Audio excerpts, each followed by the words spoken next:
Everyone, it is 6 p.m. on December 12th, 2022, and I'm going to call the meeting to order. I'd like to invite Chaplain Robin Kramer from the Madison Police Department to come forward to give her invocation. Pray with me, please. Father God, we just thank you for the reason of this season, Lord, and we thank you for your presence in our lives every day, Lord. We ask that you will be in the midst of this meeting and in the midst of conversations tonight, Lord, to keep everyone clear-headed and let your wisdom prevail. Lord, be with our first responders who are out this evening, Lord, serving in your capacity. Keep them safe, send them home to their families. In your Son's name we pray. Amen. Amen. Thank you, Pastor. Thank you. Please join me in the pledge. I pledge allegiance to the flag of the United States of America and to the republic for which it stands, one nation, under God, indivisible, with liberty and justice for all.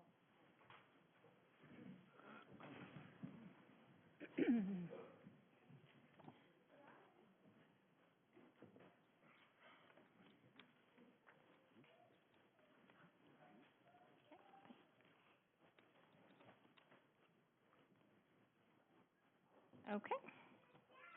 You ready for the roll call? Mayor Finley? Here. Councilmember Robleski? Here. Councilmember Spears? Here. Councilmember Powell? Here. Councilmember Shaw? Here. Council President Bartlett? Here. Councilmember Denzine? Here. Councilmember Seifert? Here. Are there any amendments to the agenda? Nope. Congratulations, Mr. Kilgore and Council. The agenda is approved as printed. We're going to begin with approval of the minutes. First, we have minutes number 2022-22-RG dated from November 28th. Can I have a motion and a second? Second. Okay, we have a motion by Councilman Powell, second by Councilwoman Spears. Any discussion? Okay, calling for a vote. Councilmember Powell? Aye. Councilmember Spears? Aye. Council President Bartlett? Aye. Councilmember Robleski? Aye. Councilmember Shaw? Aye. Councilmember Denzine? Aye. Councilmember Seifert? Aye. Next, we have minutes number 2022-06-WS dated November 30th, 2022. Move to approve. Second. Motion and second. Any discussion? Ready for a vote. Councilmember Powell? Aye. Councilmember Spears? Aye. Council President Bartlett? Aye. Councilmember Robleski? Aye. Councilmember Shaw? Abstain. Councilmember Denzine? Aye. Councilmember Seifert? Aye. I watched the other ones. Motion passes. Minutes number 2022-02-SP dated November 30th, 2022. Move to approve. Second.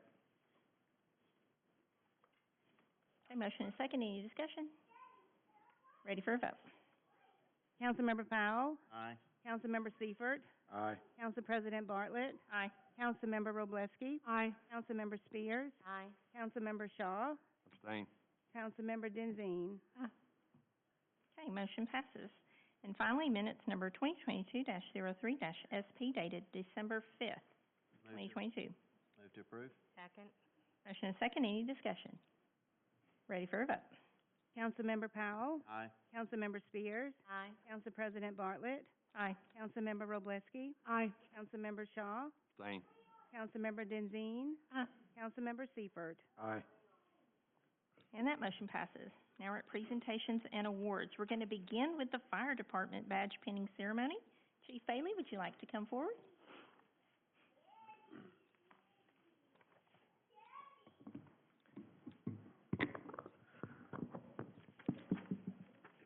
Good evening, everyone. Mayor and Council, thank you for allowing us a few minutes tonight to recognize several of our members on their successful promotions. While we plan to conduct this ceremony every year in December, we missed it last year for various reasons.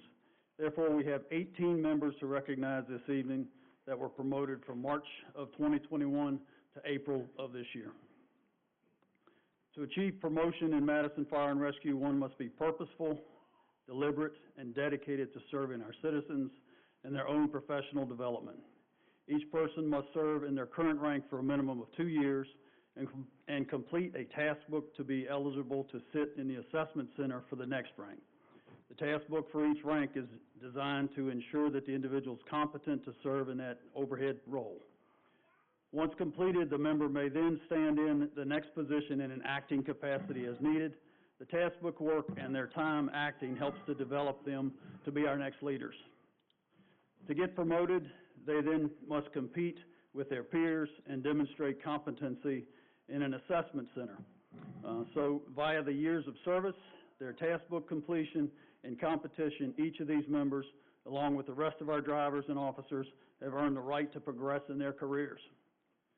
As I call your name, please come up and face the audience, and please bring your family member, colleague, or friend that will pin your badge representing the rank that you recently earned. So Deputy Chief Dustin Spires is not here. He and his wife are in Italy right now on a trip. I'm not sure what I'm doing wrong, but I'm standing here tonight. So Captain Brandon Burgess also is not here. He is doing daddy duty tonight at home. Captain Dan Pickens? Dan here? Nope. All right. So it's going to be a little smaller. That's good. Captain Chris Ramsey? Captain Brandon McGill? Driver Bryant Smith? Driver Michael Acord? Driver Mitchell Sowers? Driver Jonah Cowan? Driver Ken Howard? Driver Stephen Long? Driver Gage Tolton? Driver Ryan Ledford? Driver Travis Tanner, get it right. Driver Stephen Chop. Driver Cody White. Driver Nathan Hankins. And driver Jacob Stewart.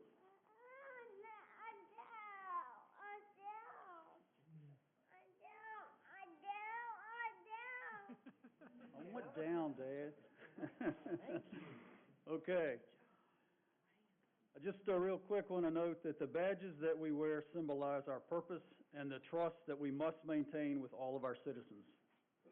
We trace the use of our fire service badges back to the Knights of Malta. Originally, they were referred to as the Knights of St. John. This group was formed during the Crusades. Throughout the 11th century, they cared for the sick and wounded and safeguarded the homeland while soldiers were off crusading. In their era, their creed included gallantry, chivalry, and courage. More recently, our country's lineage with our badge traces back to December the 7th, 1736, when Benjamin Franklin co-founded the Union Fire Company in Philadelphia. This was the first fire company in our colonies that protected the lives and property of the entire community, as we continue to do today. Our creed has evolved since then to include honor, integrity, and service. Please pin your firefighter as we continue our tradition of trust.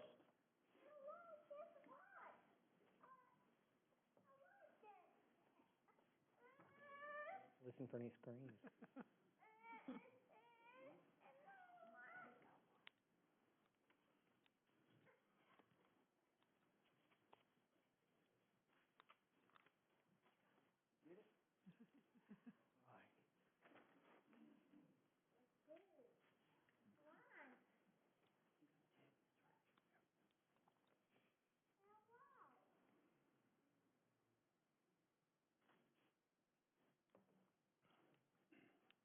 Thanks to all of you for your dedication to service and to your families that support you in all your efforts.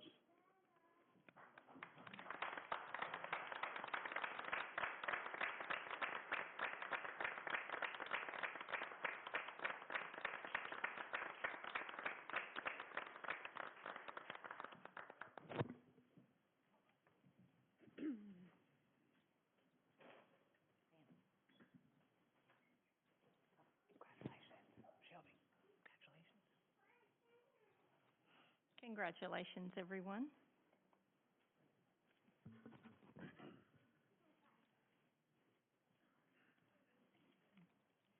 Next, we have the 2022 Alabama Small Business of the Year Award winners, and they're going to be recognized by our Madison Chamber of Commerce Executive Director, Michelle Epling. Just turn around. You can, either way.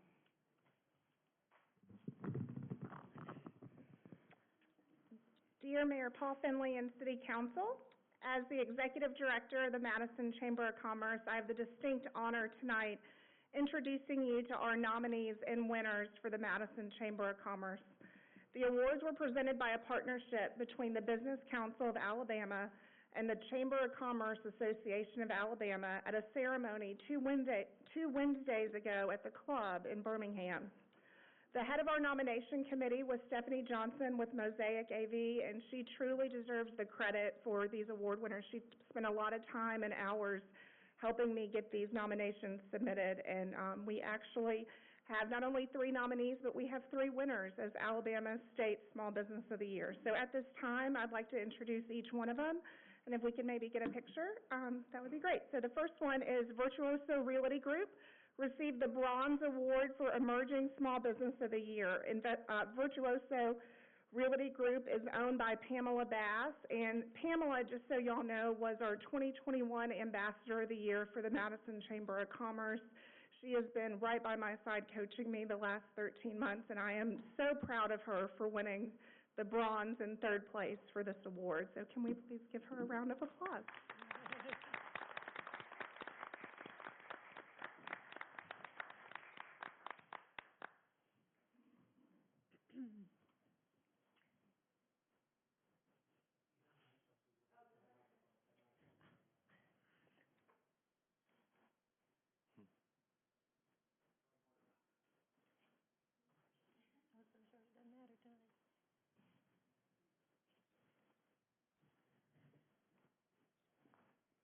Congratulations, Pamela, and I am just so proud of her.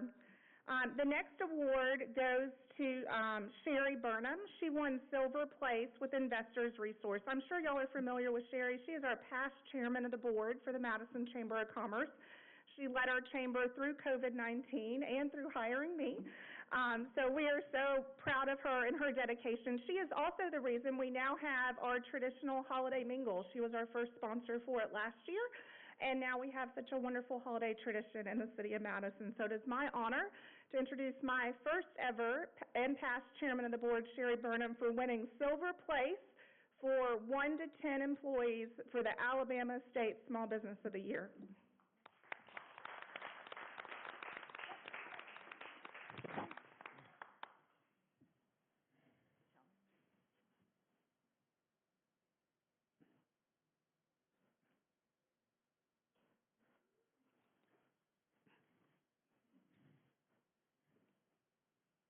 And congratulations on the new puppy, Sherry. Oh, yeah.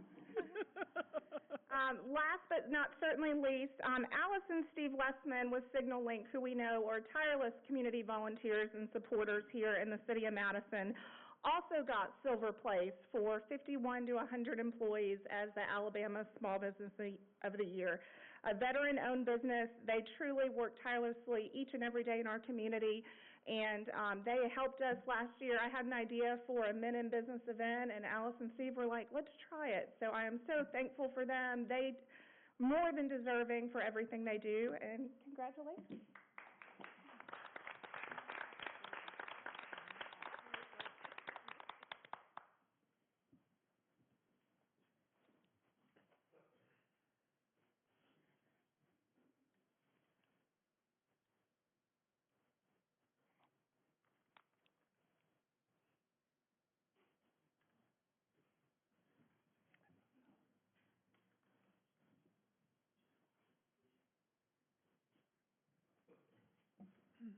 Thank you all so much. And we have so many wonderful business owners, but we're so proud that we have 3 state winners for Small Business of the Year. So thank you for all you do. Thank you, Michelle, for everything you do being the executive director. We really appreciate you. We appreciate y'all too. So thanks. Happy holidays. Thank you, Michelle, and congratulations, everyone, on your recognition at the state level. Next is public comments. All comments are limited to 3 minutes. As a reminder, please go to the podium and speak directly into the microphone so people at home can hear, and closed captions will work. First, state your name and your council, district, or neighborhood. You no longer need to state your home address. Address your remarks to me as the City Council President. The Council will not enter into dialogue at this time. This section of the agenda is for you, the public to inform us, the City Council, about your views. If you have questions, we will ask staff to address them at an appropriate time after the meeting.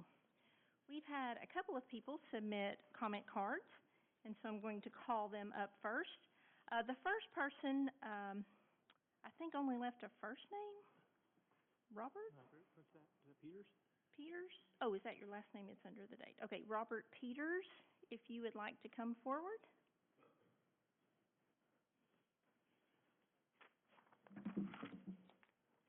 Robert Peters, I'm with Karen's district. I'm not sure which one that is, the number anyway. But my wife and I are formerly from Colorado prior to moving to Alabama several years ago, about 8 years ago.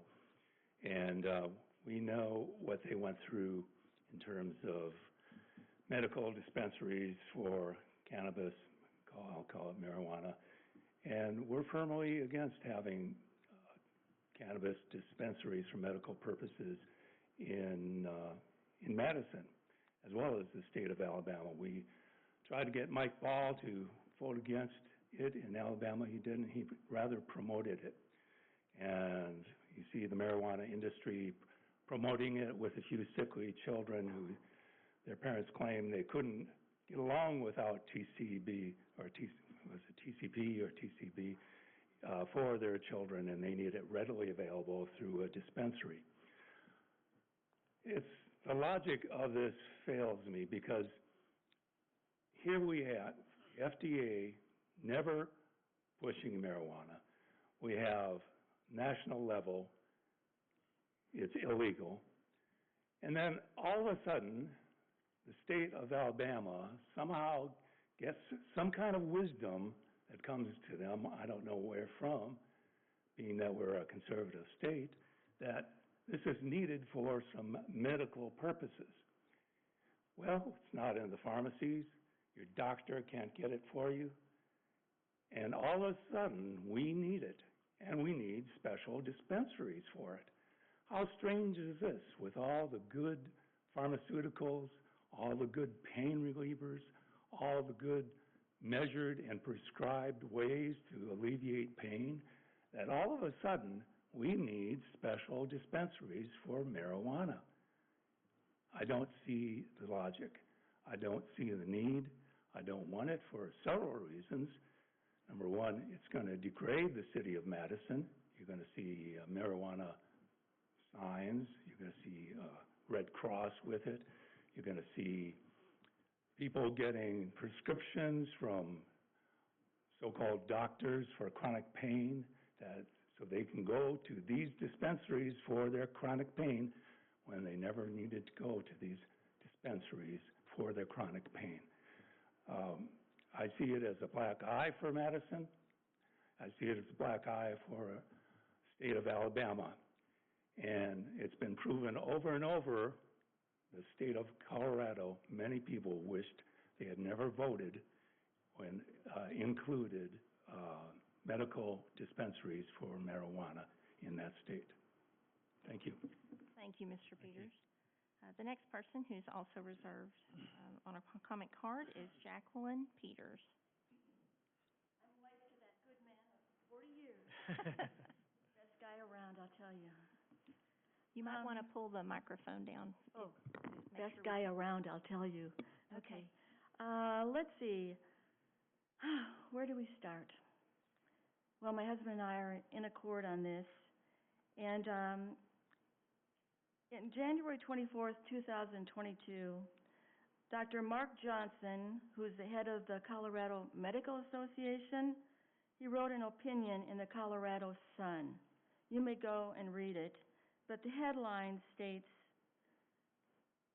after 20 years, because it was 20 years ago in 2000, Colorado started this, after 20 years, it's clear that marijuana is not a medicine.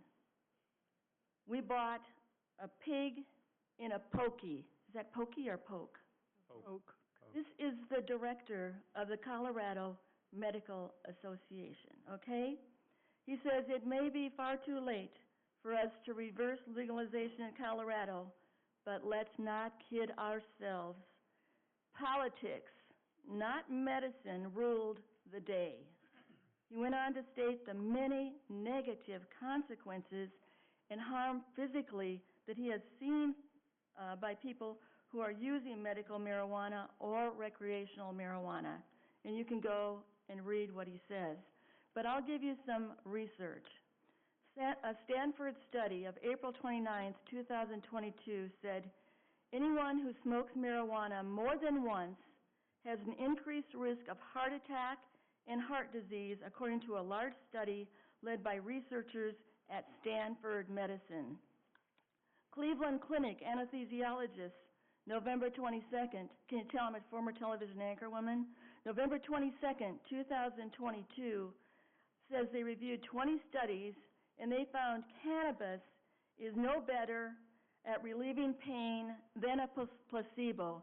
And they said during those 24 hours, those who took cannabis, they had to give them more opioids. Not a good thing. Studies have shown a connection between marijuana and car crashes. Let me read from the CDC. Marijuana warnings. Marijuana, what we know about it now. The CDC, April 13th, 2022. Marijuana can lead to increased risk of stroke, heart disease, other vascular diseases. Smoked marijuana, regardless of how it is smoked, can harm your lungs, tissues, cause scarring, damage small blood vessels.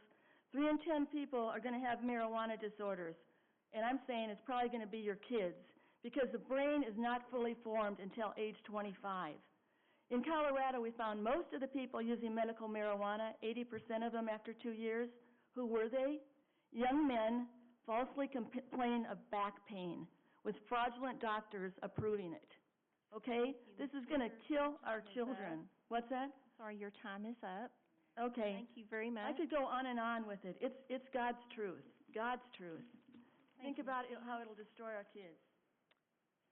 Do we have anyone else from the audience who would like to speak during public comments? Please come forward and state your name and your district. Margie Daly, Karen's district. We believe you have lost your way. Job is to represent constituents and keep safe. The roads are unsafe. They need sufficient safe lighting, paving, reflective stripes, and improvement. Need a tornado shelter. Another tornado, only a matter of time. 3 Springs, the perfect building, an old juvenile jail, spending 11 plus under the roof of an unneeded, unwanted community center. The plan is trash, garbage, a waste of tax dollars. Intent, take our senior center away and give us trash with zero public input. We have a beautiful YMCA and a senior center with a safe room. We need an adequate animal shelter. The separate building, animal shelter, could double during tornadoes. City manager, totalitarian government, misled everyone on the fact the mayor would have any power or a vote on the council. I have read the correct law into the record. Flyovers, published legal notice for public hearing, never held, proven not needed by ALDOT.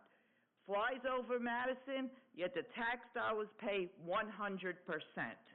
The past 10 years, 2 tax increases obtained through the school system with city and Board of Ed officials in the lead, a guise for schools now intended for the general fund. The city plans another $12 million increase in 2025, stated on the timeline and city site. Play to pay. We have federal PPP given to city and county officials. We lost businesses. You paid friends, families, and sponsors. We have councils and directors buying up land in planned development zones. Unethical at best. We need a ladder truck, building multi-level buildings now before a non-senior trash community center and flyovers. Public input policy, removed our voices, covers up where our tax dollars go, refuse we the people presentation part of the policy. Only developers, nonprofits funneling money, and cronies get to use this public time. Council, currently, it's Gestapo, pushing for dictatorship. Everything I have stated has documentation. As far as the Zoom-in councils, if you guys can't make 2 council meetings a month, then you should resign. We don't need to have Zoom-in. That's about it. Thank you, Ms. Staley. We have another, card turned in from a Tammy Hall. Please come forward, state your full name and the district that you live in. My full name is Tammy Hall. I'm the owner of Main Street Cafe in downtown Madison. I am representing, I live in a different district, but the district that I'm here for is Teddy's district. Thank you all, first of all, for allowing us to speak. Thank you, President Bartlett, Mayor, and Council. The reason I'm here today, I'm present with several of the other merchants from downtown and some of the residents of Church Street. We are here regarding the removal of the Christmas parade from downtown Madison to Hughes Street. We are not sure why this was done. It was done in 2021 and this year as well, 2022. We were told, of course, 2020 was a no year for everything. But we were told that it's as a result of the railroad and the issues that we run into with the train.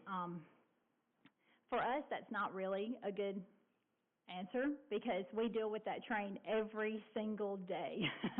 I mean, I deal with it every day. It stops traffic. I have a point on my website that has stuck at the train, helping people get around the train. So it's just part of daily life here in Madison. If you don't like the train, you might as well just go live somewhere else because you're going to be impacted by the train. So for the train to be the main reason, if it is, we're really unaware why it was switched, but we don't think that that's a legitimate reason from our standpoint. Our petition to the mayor and council is that we want visibility. We know that the city has spent a ton of money developing downtown. We want revenue. We want to generate revenue for the city. We spend a lot of time and effort decorating downtown for Christmas. I spend time in my restaurant. All the business owners, I mean, you should see boxes and boxes of stuff coming in for people trying to generate Christmas traffic.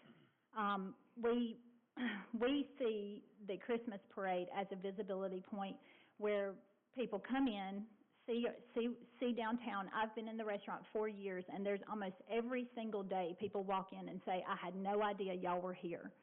So we're not visible enough yet. So we don't want any events pulled away from downtown Madison that can increase that visibility, and the Christmas parade is one of those events. We see this as a return on investment from the city. The money that you've spent up doing what you've done to downtown Madison, the amphitheater, is hopefully we're going to get an entertainment district soon if enough of us get liquor licenses.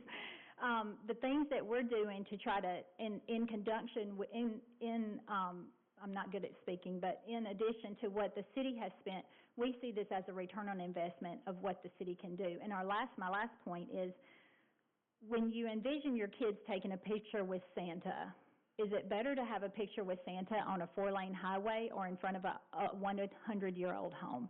We say the latter, and so we thank you so much. Thank you so much. Would anyone else like to address the council?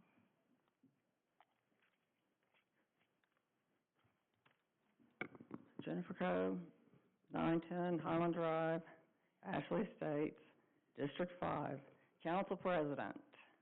I'd like to lead off with transparency.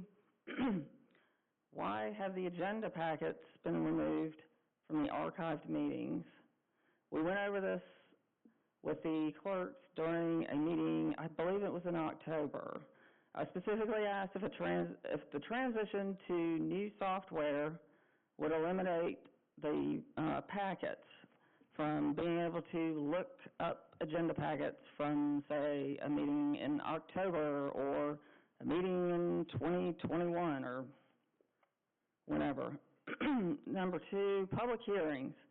I still want to know why you advertised, Mr. Kilgore, you advertised a public hearing for the adoption of a funding agreement with Town Madison, but they never held a public hearing.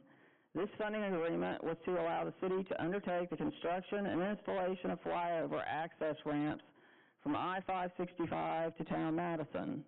So now that the city is officially taking the bonds out under general obligation, shouldn't we have had a hearing? After all, the public is supposed to be benefiting from the public use, increased sales tax, property tax, beverage tax, lodging and gasoline tax, increased economic and business opportunities, tourism and quality of life.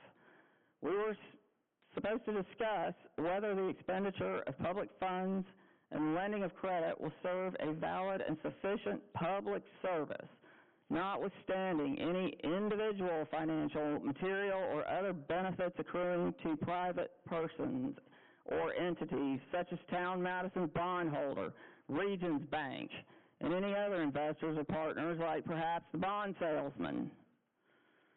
As far as the Town Madison Cooperative, why does the ordinance number 2022-334 for the authorization to issue the warrants state that the sum of the debt is going to be $79,345,000 when the city is clearly capitalizing the interest?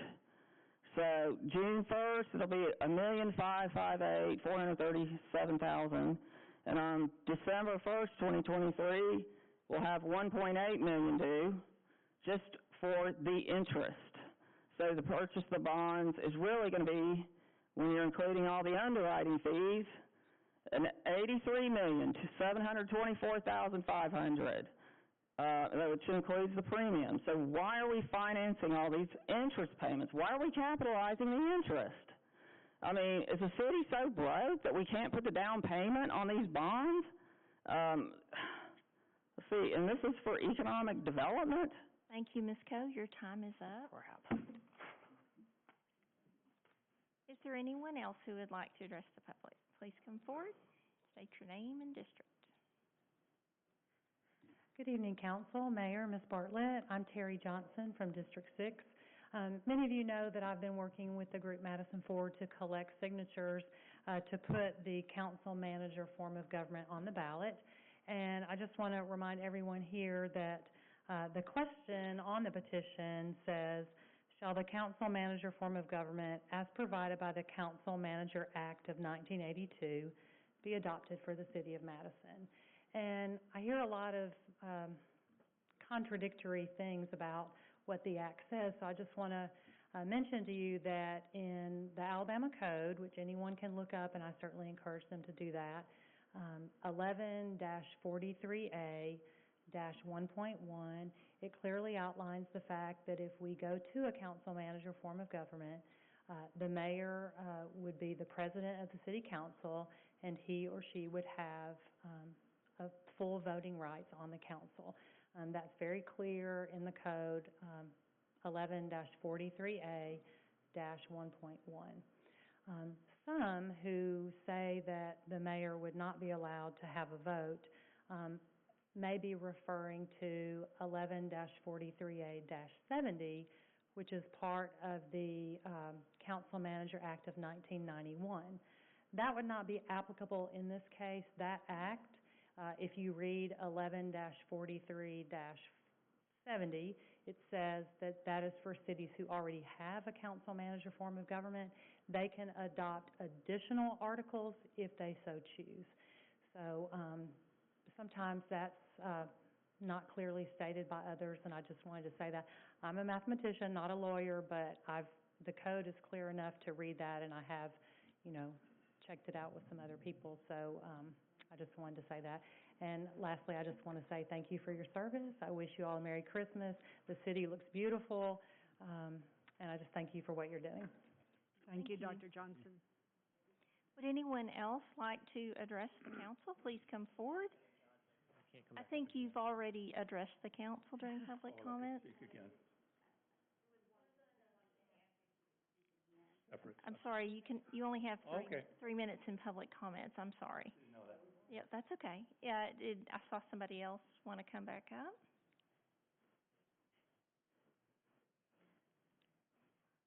Good evening. I just wanted to thank you for Say pushing. your name Oh, and I'm your sorry. district.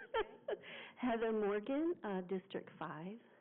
I know it was a hard decision last week with the community center. There was uncertainty. The money was tricky. I wouldn't have wanted to have to make that decision, but I wanted to thank you for making that decision. I think it is going to be an awesome center, and I think it's a good investment for our community. And so often we put our senior citizens and people who are disabled, they're an afterthought. It's like we do everything else and they come last. So I like that we're being proactive and we're providing a place for people in our community who are often overlooked. I have a son who's disabled, so thank you very much. Thank you. Is there anyone else who would like to address the council during public? Would you like to, are you trying to answer something? I think. I just wanted to address one. There was some discussion about the Mayor Council Act. I just wanted to read that provisions that were. Okay, all right. To clarify, since we had two different competing statements, go ahead. Yes, I just wanted to point out that Section 1143A-1.1, the mass petitioner did a very good job of citing the code section, very specifically states that one member, I'm sorry, I'll start from the beginning, that a Class 8 municipality, such as us, having the mayor-council form of government by resolution or council, may provide for the council and a municipal proposing to adopt the city manager form of government to be comprised of either 5 or 7 members as follows. And it says, one member shall be the mayor elected at large. It goes on to say, who shall be a voting member of the council, and either 4 or 6 members shall be council members elected either at large or from single-member districts as the resolution shall provide. And I just want to point out, this is not easy to navigate if you're just simply doing an internet search. There's 2 different articles to this. They're kind of piecemeal. They're amended in places. So it really takes digging in and understanding how to navigate those statutes. So I understand why there's confusion, but this is absolutely the operative statute that gives us the powers for the mayor should we transition into the Manager-Mayor Act. Thank you. I'm sorry, Council Manager. Council Manager Act. Thank you. And public comments are closed. And we will move on to the consent agenda and Finance Committee report. The Finance Committee has reviewed the consent agenda and the regular bills to be paid. With that, I'd like to move to approve. Motion and second. Any discussion? Ready for a vote. Councilmember Shaw, Aye. Councilmember Powell, Aye. Council President Bartlett, Aye. Councilmember Robleski, Aye. Councilmember Spears, Aye. Councilmember Denzine, Aye. Councilmember Seifert. Aye.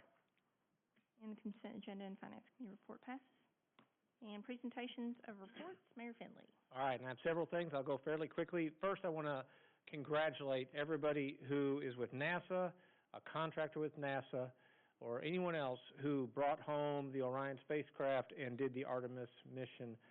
We were lucky enough yesterday, the marathon that they held in Huntsville blocked off the Space and Rocket Center. They needed another place to have the splashdown party, and we were able to have that at Toyota Field yesterday. And it was just neat to see so many people who have worked on that for years and years, as proud as they were to bring it home, and just a flawless mission. So, you know, to everyone who's been involved with that, that's a huge win. I did have to explain to somebody that the splashdown was not actually happening at Toyota Field. It was just a celebration there. But once we got past that, it was smooth sailing from there. Secondly, one of the things that this is a meeting that we held, that there's also a Thursday, December 15th Planning Commission meeting. It's held once a month, and that happens this Thursday. A lot of folks can go to that. You can find the agenda on our website. But a couple of neat things that are coming out of that this time. One of them is, you know, we've had a lot of people talk to us about the intersection of Madison Boulevard and Sullivan Street on the northeast corner, that old dilapidated gas station. And the neat thing is they have purchased 3 different parcels, and there will be a big MAPCO gas station that's coming in there. That's on the Planning Commission for approval. Hexagon, which, again, the City Council will be brought a contract. You've approved that, the purchase of that. They're splitting that property up, about 20 acres that the city will be able to get. That would be for public safety, but eventually, from a funding standpoint, support some of the things we're looking to do in recreation. Town Madison has 2 things that are on there. One is a plat that in turn helps with 2 certified plats. It's Edgar's Bakery and something called The Village, which is, I guess, a shopping center that will have multiple little businesses in there.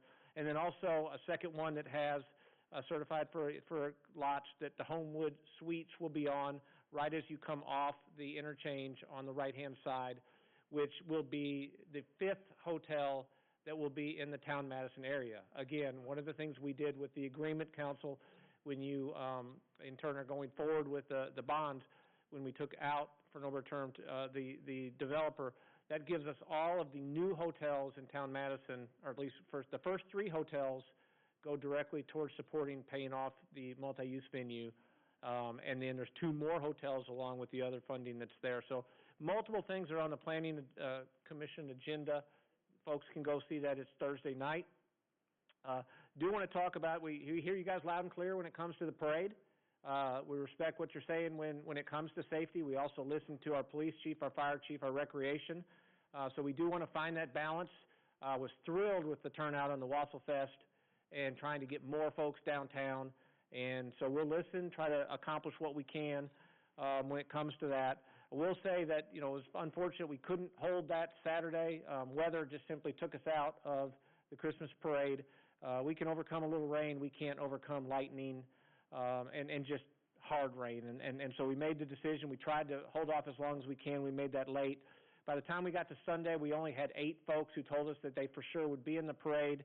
And if we were to look to have it even possibly next week, of the 42 participants, Corey and them have already talked, only at the most 15 would be in that parade. So based on the information, I think we won't have a parade this year. We will take into account next year where to have it and how to have it. And again, public safety was the primary reason it wasn't held down there, even though we are just as focused on the involvement of our community in historic downtown Madison to try to get them where they need to be. Lastly, I'll say, in listening to council with some of the discussion that went on, what we're in process of doing right now, working with our department heads, we've asked council, and then the mayor's office will bring forth and starting to put together a list of capital improvement projects that we'll be bringing to you guys, as hopefully, in the early parts of January, from a funding standpoint, looking to see where we would spend money as a mayor council. One of the things that IT has looked into is upgrades in this room for everything from microphones to projectors, so trying to make it easier for the community to hear in here, on TV, on all the social media pieces that we have. So I'll be probably bringing that to you guys next week as far as a possibility, most likely somewhere a little bit over $44,000, that it would be for all of the different things that are needed for the screens, the microphones, the projectors. IT has about $15,000 in their budget to do something like that. We would look only to bring it to you a little bit earlier using special projects, because there's about a 5 to 6 month lead time on a lot of the things that are needed, and where we typically would wait until mid-year, we'll at least be trying to get you guys that information on what it will do, and then see if we can make a decision to bring it earlier. We can wait if we want to, but this would give us a lot more flexibility. And with that said, that is all I have. Move forward. That's a lot. Thank you. District number 1. Yes, ma'am. The first thing I have for you for your approval is Ordinance 2022-323. This is an amendment to City Code Section 32-131 to prohibit parking on the median on the west side of Walden Glen Road near Browns Ferry Road. We had our first reading on this subject on November 28th, and with that, I move to approve. Second. There's a motion and a second. Any discussion? I just want to again say thank you so much to our city attorney, Brian Kilgore, for fast-tracking this, and the Walden community for their support. And there's already a pole there. We just need to get Public Works to put a sign up there, and I just really appreciate the speed that this happened regarding this safety issue. Thank you. Any other discussion? All right, ready for a vote. Councilmember Robleski? Aye. Councilmember Spears? Aye. Council President Bartlett? Aye. Councilmember Powell? Aye. Councilmember Shaw? Aye. Councilmember Denzine? Aye. Councilmember Seifert? Aye. Motion passes. Thank you all. I appreciate that. The only other item I have is for our second year in a row, we are participating in our stockings for MPD and Madison Fire Rescue. We have a Sign Up Genius website for that. If you would like to participate, please send me an email. And what this is an opportunity to recognize our first responders and our police and fire department with a token of appreciation. They may have gift cards in them, snacks, candy bars, They really love, letters of encouragement. It's been a very tough year for everyone involved with regard to COVID, and our first responders, are on the front lines of that. And so if you would like to honor, one of our, first responders, please let me know, and I will send you the link to the Sign Up Genius. And that's all I have. Thank you. Yes, I would like to encourage everybody to patronize our Madison businesses this holiday season. Downtown, County Line Road, Hughes Road, all of our small businesses have unique gifts. They have things you can't find at the big box stores. They have things that people will know that you spent the extra time thinking of something especially for them. Patronize our restaurants. We are working on our entertainment district as hard and fast as we can. I cannot wait. But take the time to take your family downtown. We have trees that are lit. They're beautiful trees. And so many people in our community have participated in decorating these trees. We have an ornament down there that is perfect for family Christmas pictures. Take it this year. Go ahead and send it out New Year's. It doesn't matter. People still love to see your picture. But I really want to encourage people to take the time to visit parts of our city that you haven't been to before, or that revisit places you've been before. We have so much to offer in our city, and it is so wonderful. We're not going to have a parade. So that time you were going to spend at the parade waiting for free candy, go spend your money in a Madison small business. That's all I have. Merry Christmas. Thank you. District 3? Well, I'll talk about the parade as well. We've talked about this, I have for several years. We didn't have it because of COVID, and then last year and this year, obviously, this year we made a decision for safety issues. Several times, we've tried to go across the tracks, and that was an issue, to go across the tracks, and make that curve downtown. I know that's the hard part about it. But an alternative to that we've talked about is one that we've actually done, and that was when we had the Street Fest, and that's to go down Front Street. It still gets people downtown, it still gets people in the businesses, and, we have spent millions of dollars downtown to make downtown feel like downtown, and businesses have spent lots of money. The lights that you see on the buildings are not something the city does. That's something that the business owners do, and they have done. I know Mary Beth's worked, just countless hours. I've been in here with her at night, talking to businesses and getting them involved, and now you have a group of business owners that are really involved, even, more and more and more. And, to not take that parade downtown next year, I think, it's just just an injustice to all those people that have worked on the businesses. That's from the business side. And now I'm going to speak a little bit on the personal side. I don't have my 3 minutes, and I'll take less than that. But on the personal side, I'm speaking for myself and other residents that live downtown. A lot of people have made the investment downtown, moved downtown. It takes a little bit more to do an older home than it does a newer home. The home that I have, I could have torn my home down and built it a lot cheaper than try to revitalize it. But our family chose to invest downtown to have that charm. As Madison grows, we'll be 70,000, 80,000 people.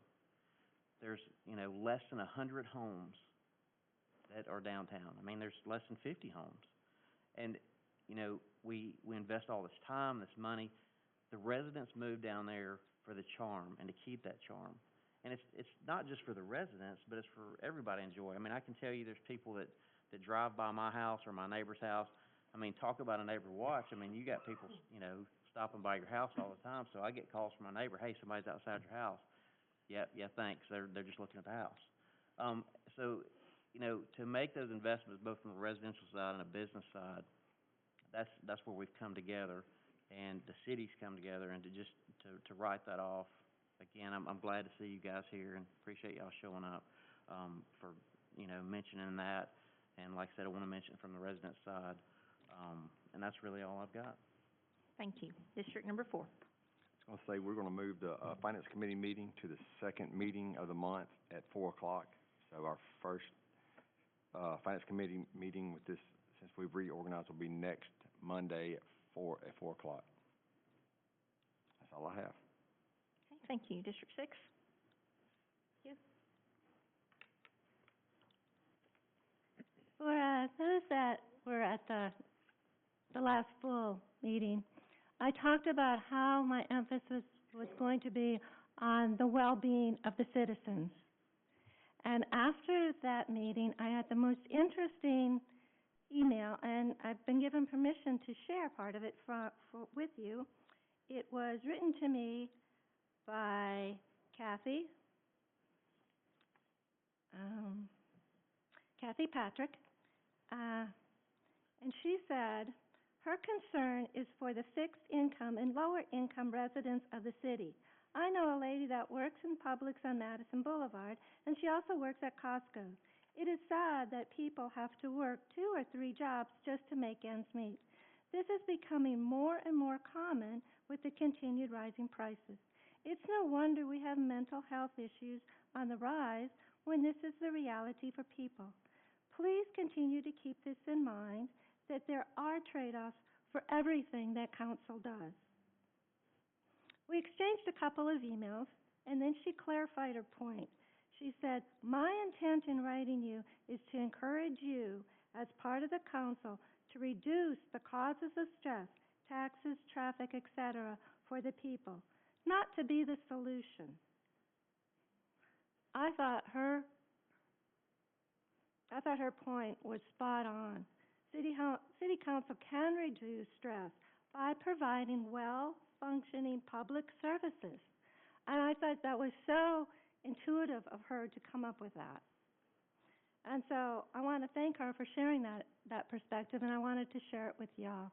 And this last meeting, there was a lot of discussion. Yes, I brought up a lot of financial concerns. But what ended up swinging my decision to go for the community center itself was that it was going to provide a place for citizens to go where there would be a healthy, safe environment for them to do things together in order to build trust within the community by getting to know each other better. I also worked last summer several hours, several days, down at our existing community center. And it's wonderful there, but there is so much more that could be done in a larger center. It is dated, okay? So to move the seniors there is good. Yes, it's going to cost us more in different ways, but I felt as a trade-off, it was worth it. The finance department assured us that the money was there to do it, okay? So that is why I know I didn't explain it very carefully last week, and I always said I'd explain my vote to the citizens, so that's why I went with that. The second thing relates to it in a lot of ways. I want to express my appreciation to the individuals have been writing and sending emails concerning the medical marijuana dispensaries. I don't think I've ever received so many emails on a single topic. And I have been reading the links, and I've been educating myself. So I appreciate all those that are getting involved because, again, that is something that will affect the well-being of our community. And so I just want to thank you all for doing that. Continue it. Today's just a first reading. It's not the vote until next time. Also, when I was going back with Kathy, now is a time for people to be stressed. And I brought up our mental health places to go, our resources before, and I just wanted to remind people, you know, they are out there. The Crisis Services of Northern Alabama, that's an excellent site to get resources. So is the NAMI, Huntsville.org. Wellstone, they have 2 walk-in crisis centers. So if anybody has issues during the holidays, please reach out to somebody. Please get the help.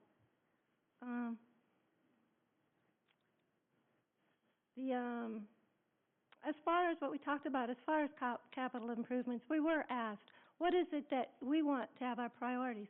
So I'm sharing that with you also. My number 1 is to have the old Madison Pike and Hughes intersection up here it's cattywomp, okay?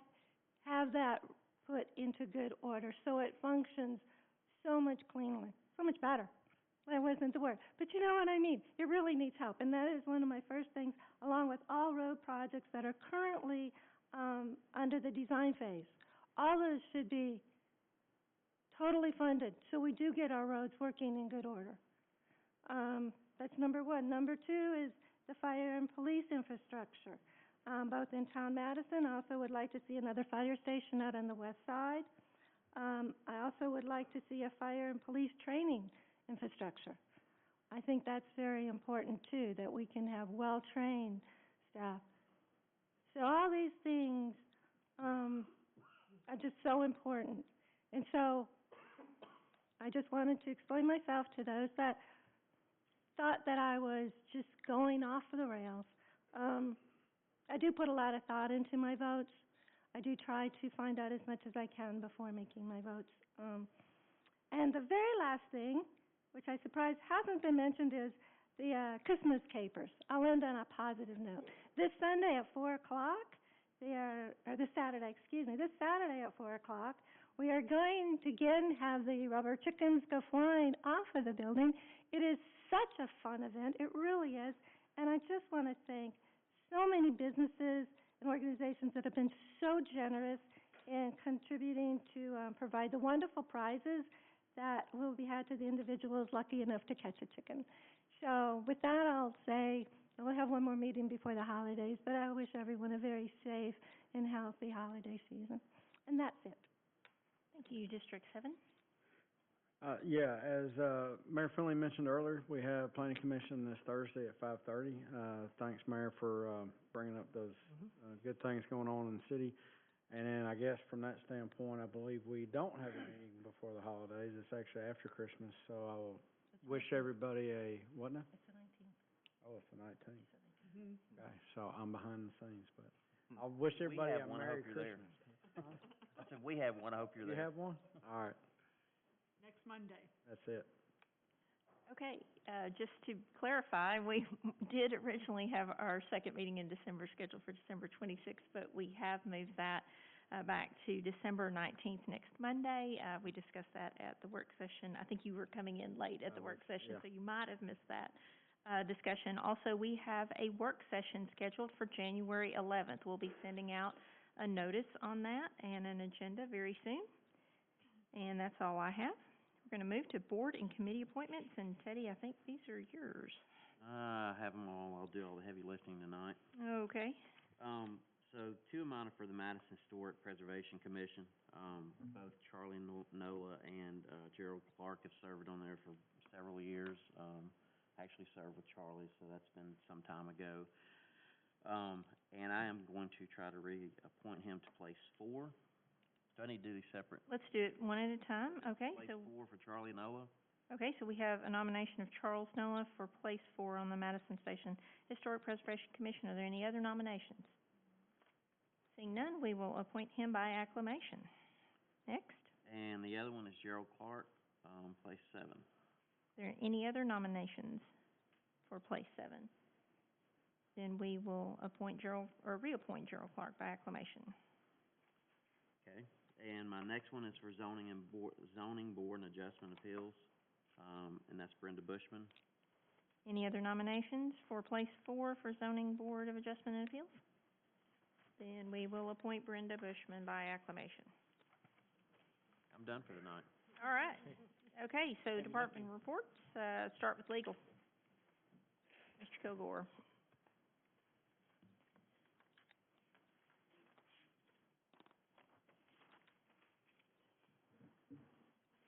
Good evening. Legal was asked to prepare proposed ordinance number 2022-320. This was an amendment to the city code increasing the general penalties for misdemeanors in the municipal court. We had our first reading on December the 12th.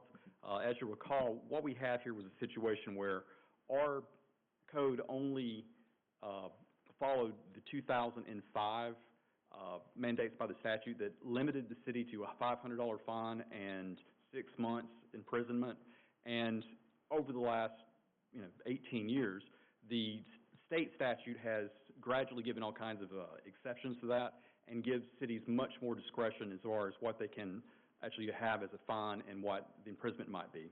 For instance, a Class A misdemeanor under the state law now allows us, the city, to assign a $5,000 fine for things like leaving the scene of an accident, domestic violence cases, things like that, whereas right now we're limited to $500 fine and 6 months as far as imprisonment. With this being enacted, we would be able to go up to $5,000 for a fine on Class A misdemeanors and up to 12 months for imprisonment. So that is what this ordinance states, and it's just bringing it up to the level of the state statute and what it allows. Okay, and this is just a first reading today. I'm sorry, it is the first reading. I apologize. Okay, We had so- talked about, I'm sorry, I I apologize. think you did mention it in a previous work session. Okay, all right, so that's first reading. All right, next. All right, next what we have here is amendment of the city code to allow virtual participation by city council and the mayor. This was something that we discussed during work session, but is now for a first reading. Basically, this ordinance would basically, if you're ill, you can call in, but if you did call in, there would have to be a physical quorum here in order for that person to attend virtually. So everyone couldn't call in on the same day. You'd have to have a physical quorum in order to proceed.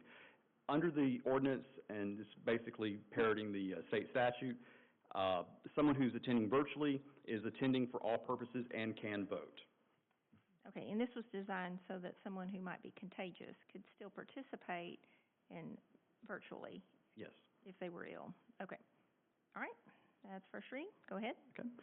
Next, we have proposed ordinance, here's the first reading. Proposed ordinance number 2022-327.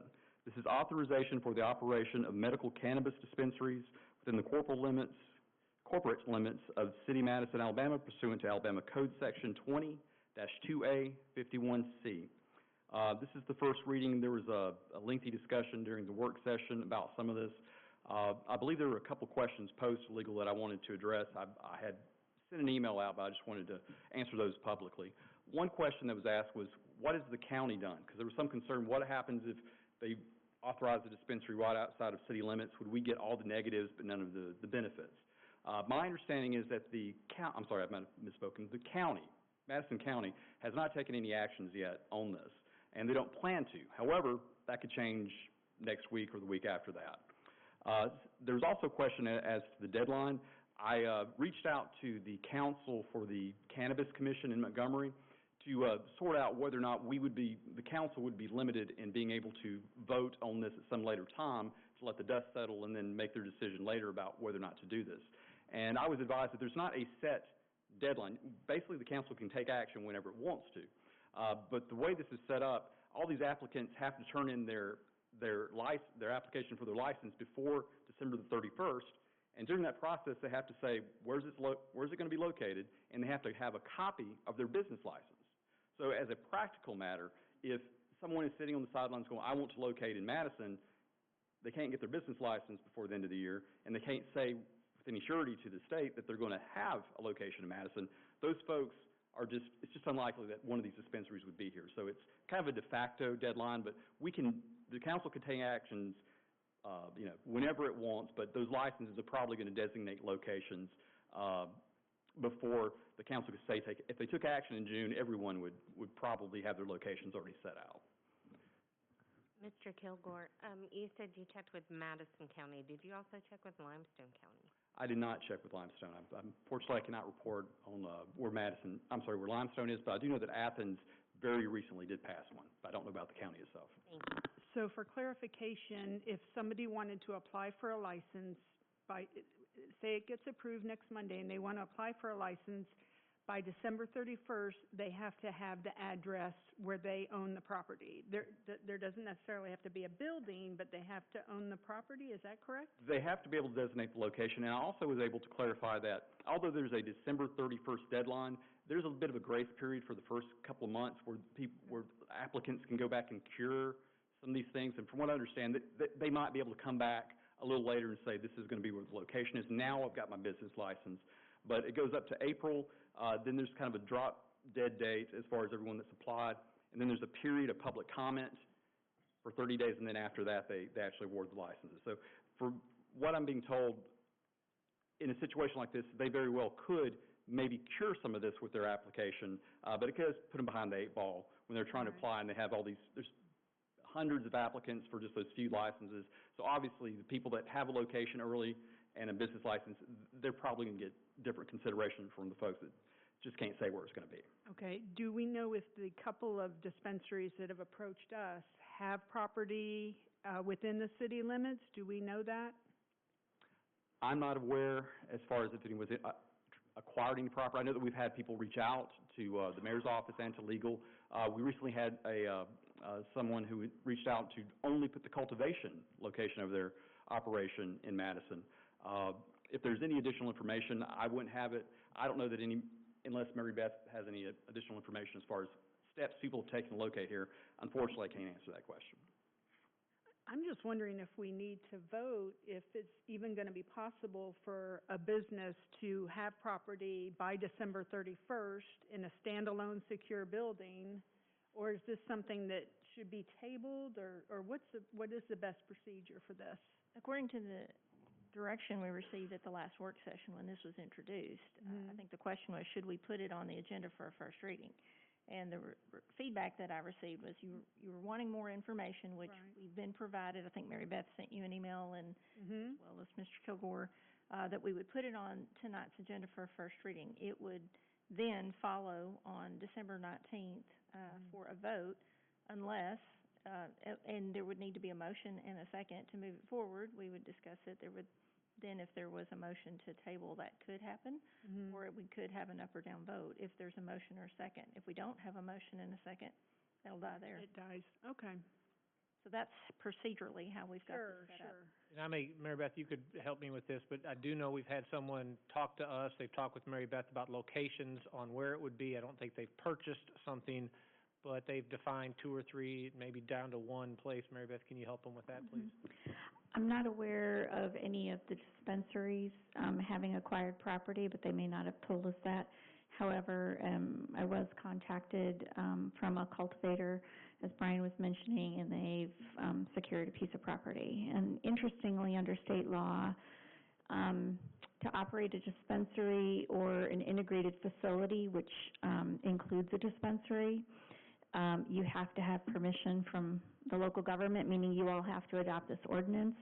But there is nothing in state law regarding council having to adopt an ordinance for a cultivation facility or processing facility, which are classified as manufacturing.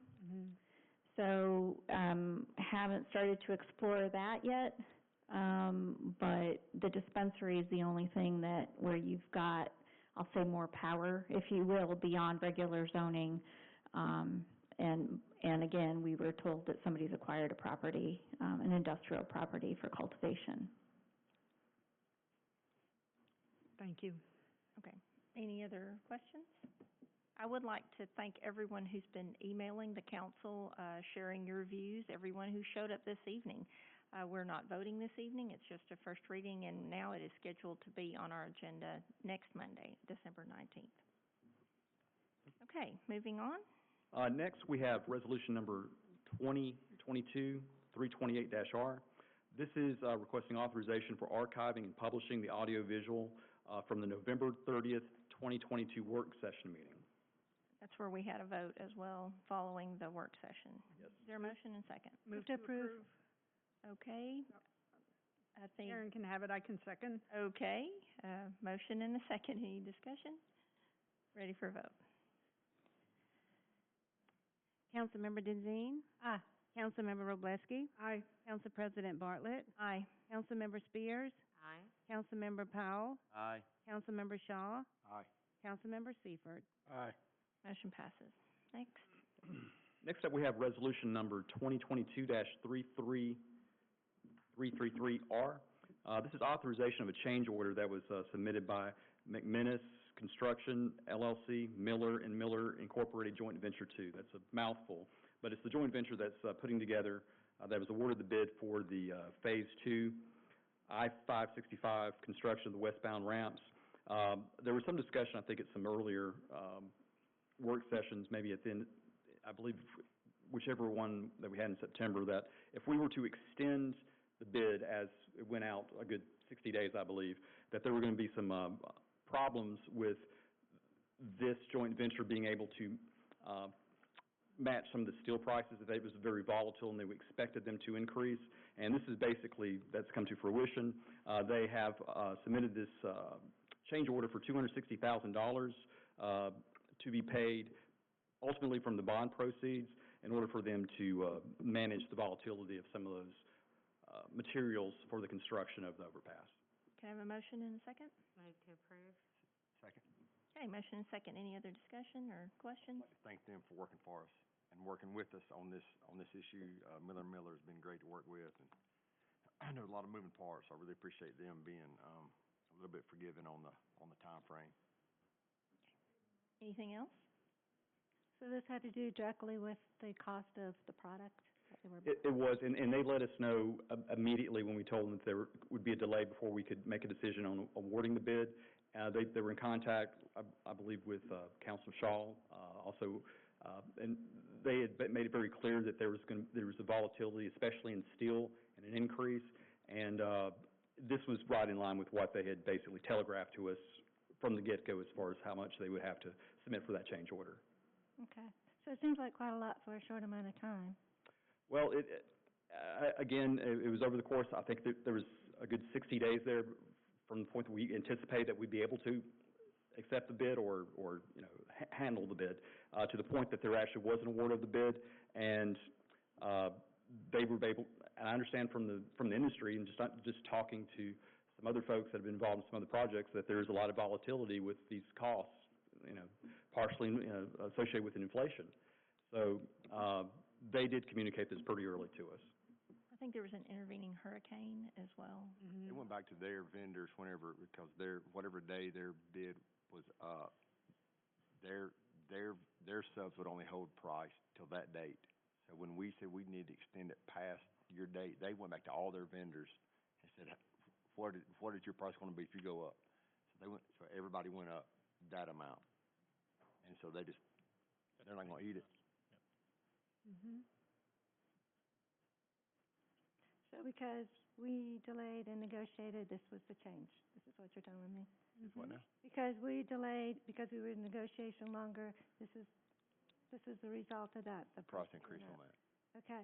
So, but now that we're into this contract, the prices are not going to continue to go up? No, that's why they did this, unless there's a change order, unless we change something in Well, it just seems like if in this short amount of time, that much went up, once we are now into this, they're going to be eating all costs going forward. Correct. Okay. The same thing happened with the multi-use facility. Same thing happened with the Three Springs. I mean, it went up $2 million in 2 months, 3 months. Okay. So. Well, I just want to clarify for all the people that this isn't going to keep happening. Yes? As long as there are no change orders. Okay, thank you. Any other questions? Okay, we have a motion and a second, ready for a vote. Councilmember Spears?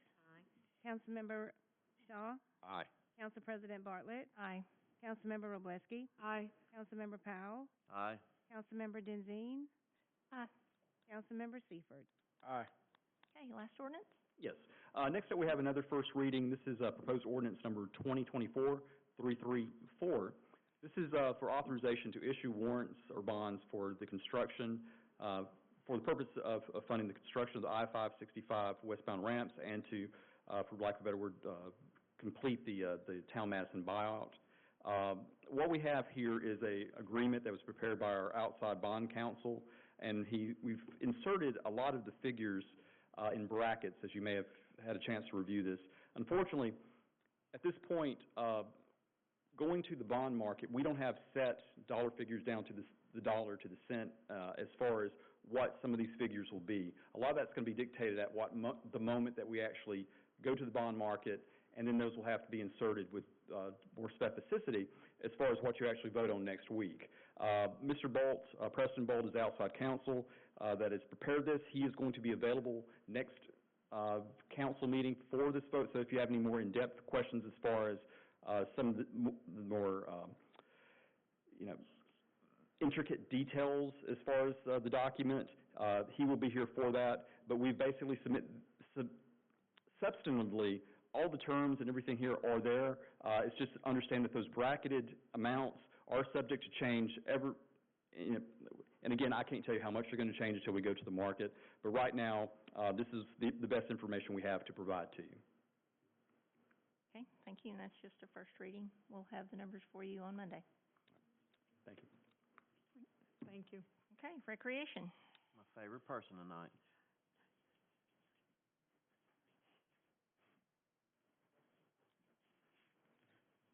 Good evening. I have resolution number 2022-332-R, authorizing the purchase of shade structures for the Kids Kingdom Playground renovation project in Dublin Park in the amount of $70,901.51. As you recall, we recently purchased the restroom and finalized our site plan. So the last step in this process is to purchase the shade structures for the playground, not only for over the play structures itself, but shade for the parents that are watching their kids. Move to approve. Second. Any discussion? Ready for a vote? Councilmember Robleski, Aye. Councilmember Powell, Aye. Council President Bartlett, Aye. Councilmember Spears, Aye. Councilmember Shaw, Aye. Councilmember Denzine, Aye. Councilmember Seifert. Aye. And motion passes. Any miscellaneous business announcements, anyone? Just a reminder that the meeting is next Monday night, 1 week from tonight. isn't it the same time? No, we had to move it to 6:30 to accommodate Mrs. Spears, who has a Madison Utilities meeting, so it will begin at 6:30 p.m. Thought so. Okay, thank you. And entertaining a motion to adjourn. Move to adjourn. We are adjourned. Thank you. I think